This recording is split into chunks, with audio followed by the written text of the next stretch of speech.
कृष्णा, राधे राधे आप सभी को। आज मैं आपको पुरुषोत्तम मास का 20वां अध्याय सुनाऊंगी। ओम नमो भगवते वासुदेवाय। सूत जी बोले, हे विप्रो, नारायण के मुख से राजा दृढ़धनवा के पूर्व जन्म का वृत्तांत सुनकर अत्यंत तृप्ति न होने के कारण नारद मुनि ने श्री नारायण से पूछा। नारद जी बोले, हे तपोधन महाराज, दृढ़धनवा ने मुनि श्रेष्ठ वाल्मीकि जी से क्या कहा, सो विस्तार सहित विनती मुझको कहिए। नारायण बोले, हे नारद सुनिए। राजा दृढ़धनवा ने महाप्रज्ञा मुनि श्रेष्ठ वाल्मीकि मुनि की प्रार्थना करी। जो कुछ कहा सो मैं आपको कहता हूँ। दृढ़धनवा बोला, मोक्ष की इच्छा करने वाले लोगों से पुरुषोत्तम मास का सेवन किस प्रकार किया जाए, क्या दान किया जाए और इसकी विधि क्या है, यह सब संपूर्ण लोक के कल्याण के लिए मुझसे कहिए, क्योंकि आपके समान महात्मा संसार के हित के लिए ही पृथ्वी पर भ्रमण करते हैं। यह पुरुषोत्तम मास स्वयं साक्षात पुरुषोत्तम भगवान है। उस पुरुषोत्तम मास के सेवन से महान पुण्य होता है। यह बात मैंने आपके मुख से भली भांति सुनी है। मैंने पूर्व जन्म में सुदेव नामक ब्राह्मण श्रेष्ठ होकर विधि से पुरुषोत्तम मास का सेवन किया, जिसके प्रताप से मेरा मृत पुत्र उठ खड़ा हुआ। हे ब्राह्मण, पुत्र शोक के कारण निरंतर निराहारी मेरा यह पुरुषोत्तम मास बिना जाने ही बीत गया। अज्ञान से हुए पुरुषोत्तम मास का ऐसा फल हुआ कि मृत्यु को प्राप्त भी सुखदेव उठ खड़ा हो गया। हरि भगवान के कहने पर इस अनुभूत पुरुषोत्तम मास का सेवन किया। हे तपोधन, मुझे इस जन्म में वह सब विस्मृत हो गया, इसलिए इस पुरुषोत्तम मास का पूजन विधान विस्तार पूर्वक मुझसे फिर कहिए। वाल्मीकि जी बोले, ब्रह्म मुहूर्त में उठकर पर ब्रह्मा का चिंतन करें। उसके बाद बड़े पात्र में जल लेकर नैऋत्य दिशा में जाएं। पुरुषोत्तम मास को सेवन करने वाला सोच के लिए ग्राम से बहुत दूर जाए। दिन में तथा संध्या में कान पर जनेऊ को रखकर और उत्तर मुख होकर पृथ्वी को तृण से आच्छादित कर वस्त्र से सिर बांधकर और मुख को बंद कर अर्थात मौन होकर रहे, न थूके न श्वास ले। इस तरह मलमूत्र का त्याग करें और यदि रात्रि हो तो दक्षिण मुख होकर मलमूत्र का त्याग करें और मूत्रेंद्रिया को पकड़कर उठे। शुद्ध मिट्टी को ले आलस्य छोड़कर दुर्गंध दूर करने के लिए मृत्तिका से शुद्धि करें। लिंग में 1 बार, गुदा में 5 बार, बाएं हाथ में 3 बार, दोनों हाथों में 10 बार मिट्टी लगावें, दोनों पैरों में 12 बार लगावें। यह गृहस्थाश्रमी को सोच कहा है। इस तरह सोच कर मिट्टी और जल से पैर और हाथ धोकर दूसरा कार्य करें। तीर्थ में सोच ना करें, तीर्थ से जल निकालकर सोच करें। 2 हाथ जल वाले गढ़ई को छोड़कर यदि अनुधृत जल में अर्थात तीर्थ में सोच करें तो बाद तीर्थ की शुद्धि करें, अन्यथा तीर्थ अशुद्ध हो जाता है। इस प्रकार पुरुषोत्तम का उत्तम व्रत करने वाला सोच करें। तदंतर 16 कुल्ला अथवा 12 कुल्ला करें। मूत्र का त्याग करने के बाद 8वां 4 कुल्ला गृहस्थ करें। उठकर प्रथम नेत्रों को धो डालें, दातुन ले आवें और इस मंत्र को अच्छी तरह कहकर दंत धावन करें। हे वनस्पति, आयु बल यश वर्च प्रजा वसुवर पशु ब्रह्म ज्ञान और मेधा को मेरे लिए दो। अपामार्ग अथवा बैर की 12 अंगुलों की छेद रहित दातुन कानी अंगुली के समान सोटी हो, जिसके पर्व के आधे भाग में कूची बनी हो, उस दातुन से मुख शुद्धि करें। रविवार के दिन काष्ठ से दातुन करना मना किया है, इसलिए 12 कुल्ला से मुख शुद्धि करें। आचमन कर अच्छी तरह प्रातःकाल में स्नान करें। स्नान के बाद उसी समय तीर्थ के देवताओं को तर्पण के द्वारा जल देवें और समुद्र में मिली हुई नदी में स्नान करना उत्तम कहा है। बावली, कूप, तालाब में स्नान करना विद्वानों ने मध्यम कहा है और गृहस्थ को ग्रह में स्नान करना सामान्य कहा है। स्नान के बाद शुद्ध और शुक्ल ऐसे 2 वस्त्रों का धारण करें। ब्राह्मण कंधे पर रखे जाने वाले उत्तरीय वस्त्रों को सावधानी के साथ हमेशा धारण करें।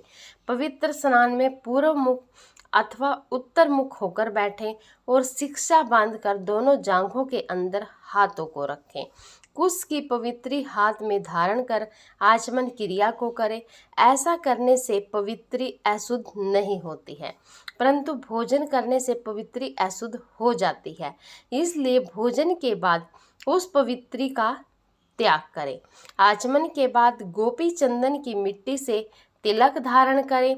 वह तिलक ऊर्ध्व पुंड्र हो, सीधा हो, सुंदर हो, दंड के आकार का हो, ऐसा धारण करें। ऊर्ध्व पुंड्र हो अथवा त्रिपुंड्र हो, उसके मध्य में छिद्र बनावें।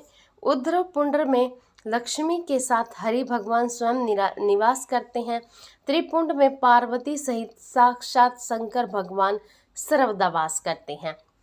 बिना छिद्र का पुंड्र कुत्ते के पैर के समान विद्वानों ने कहा है। सफेद तिलक ज्ञान को देने वाला है। लाल तिलक मनुष्यों को वशीकरण करने वाला है। पीला समस्त रिद्धि को देने वाला है। इससे भिन्न तिलक को नहीं लगावें। गोपी चंदन की मिट्टी से शंख, चक्र, गदा, पद आदि धारण करें। यह संपूर्ण पापों को नाश करने वाला और पूजा का अंग कहा गया है। जिसके शरीर में शंख, चक्र आदि भगवान के आयुधों का चिन्ह देखने में आता है, उस मनुष्य को मनुष्य नहीं समझना। वह भगवान का शरीर है जो शंख, चक्र आदि चिन्हों को नित्यं धारण करता है। उस देही के पाप पुण्य रूप हो जाते हैं। नारायण के आयुधों से जिसका शरीर चिन्हित रहता है, उसका कोटि कोटि पाप होने पर भी यमराज क्या कर सकता है। प्राणायाम करके संध्या वंदन करें। प्रातः काल की संध्या विधि पूर्वक नक्षत्र के रहने पर करें। जब तक सूर्य नारायण का दर्शन ना हो तब तक गायत्री मंत्र का जप करें और सूर्योपस्थान के मंत्र से उठकर अजकली बांधकर उपस्थान करें। सायंकाल के समय अपने पैर को पृथ्वी में करके नमस्कार करें। जो कमी रह गई हो उसको इस मंत्र से पूर्ण करें। यस्य समृत्य च नामोक्त्याम तपो यक क्रियादिषु नयूनम संपूर्णतम याति संधो वंदे तमयुत्तम। जो द्विज ब्राह्मण, अक्षत्रिय और वैश्य श्रद्धा के साथ संध्या करता है, उसको तीनों लोकों में कुछ भी दुष्प्रया नहीं है। दिन के आदि भाग प्रातः काल में होने वाले कृत्य को कहा है। इस प्रकार प्रातः काल की नित्य क्रिया को करके हरि भगवान की पूजा को करें। लीपे हुए शुद्ध स्थान में नियम में स्थित होकर और मौन तथा पवित्र होकर गोबर से गोल अथवा चकोर मंडल को बनाकर व्रत की सिद्धि के लिए चावलों से अष्टदल कमल बनावें। बाद स्वर्ण, चांदी, तांबा अथवा मिट्टी का मजबूत और नवीन छिद्र रहित शुद्ध कलश को उपमंडल के ऊपर स्थापित करें और उस कलश में शुद्ध तीर्थों से लाए हुए कल्याणप्रद जल को भरकर कलश के मुख में विष्णु, कंठ, रुद्र भगवान अच्छी तरह वास करते हैं। उसके मूल में ब्रह्मा जी स्थित रहते हैं। मध्य भाग में मातृगण कहे गए हैं। कोख में समस्त समुद्र और 7 द्वीप वाली वसुंधरा, ऋग्वेद, यजुर्वेद, सामवेद और अथर्ववेद व्याकरण आदि अंगों के साथ सब कलश में स्थित हों। इस प्रकार कलश को स्थापित करके उसमें तीर्थों का आह्वान करें। गंगा, गोदावरी, कावेरी और सरस्वती मेरी शांति के लिए तथा पापों के नाश करने हेतु आवे। तदंतर उस कलश का मंत्र पाठ पूर्वक गंध, अक्षत, नवेद और उस काल में होने वाले पुष्प आदि उपचारों से पूजन करके उसके ऊपर पीले वस्त्र से लपेटा हुआ तांबे का पात्र स्थापित करें। उस पात्र के ऊपर राधा के साथ हरि की मूर्ति को स्थापित करें। राधा के सहित स्वर्ण की पुरुषोत्तम भगवान की प्रतिमा बनावें और भक्ति में तत्पर होकर विधि के साथ उस प्रतिमा की पूजा करें। पुरुषोत्तम मास के पुरुषोत्तम देवता हैं। पुरुषोत्तम मास के आने पर उनकी पूजा करनी चाहिए। जो इस संसार सागर में डूबे हुए को उबारता है, उसकी इस लोक में भी मृत्यु धर्म वाला कौन मनुष्य का नहीं करता, पूजा नहीं करता है। ग्राम फिर मिलते हैं, धन फिर मिलता है, पुत्र फिर मिलते हैं, ग्रह फिर मिलता है, शुभ असुर कर्म फिर मिलते हैं, परंतु शरीर फिर नहीं मिलता।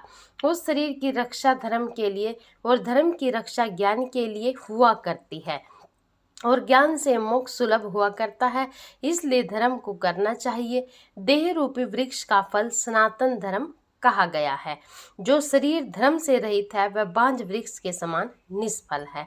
सहायता के लिए न माता कही गई है, न स्त्री, न पुत्र आदि कहे गए हैं, तथा न पिता, न सहोदर भाई, न धन कहे गए हैं। केवल धर्म ही उसका प्रधान कहा गया है। वृद्धावस्था सिंहनी के समान भय देने वाली है और रोग शत्रु के समान पीड़ा देने वाले हैं। फूटे हुए बर्तन से जल गिरने के समान आयु प्रतिदिन क्षीण होती रहती है।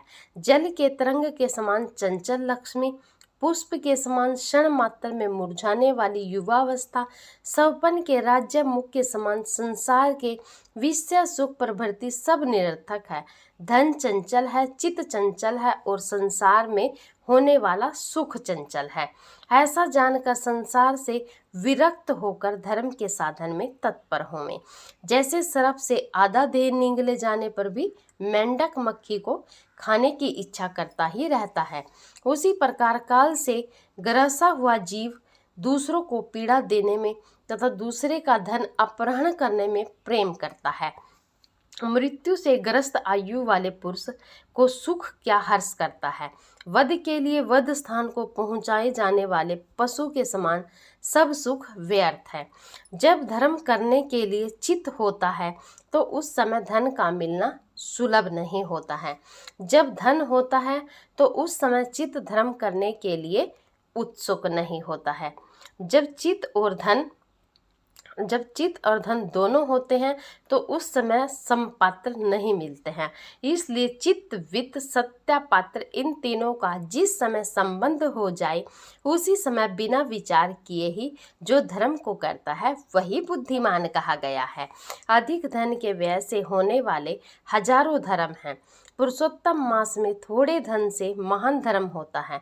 स्नान, दान और कथा में विष्णु भगवान का स्मरण करना इतना भी उत्तम धर्म यदि किया जाए तो वह महान भय से रक्षा करता है।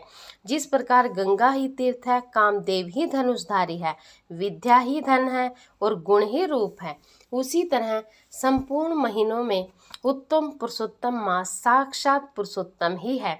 यद्यपि यह पुरुषोत्तम मास प्रथम समस्त कार्यों में तथा योगों में अत्यंत निनंद है, तो भी भगवान के प्रसाद से पृथ्वी में साक्षात भगवान के नाम से प्रसिद्ध हुआ। जिस प्रकार हाथी के पैर में सब प्राणियों के पैर लीन हो जाते हैं, उसी तरह समस्त धर्म और कला समस्त पुरुषोत्तम में विलीन हो जाते हैं।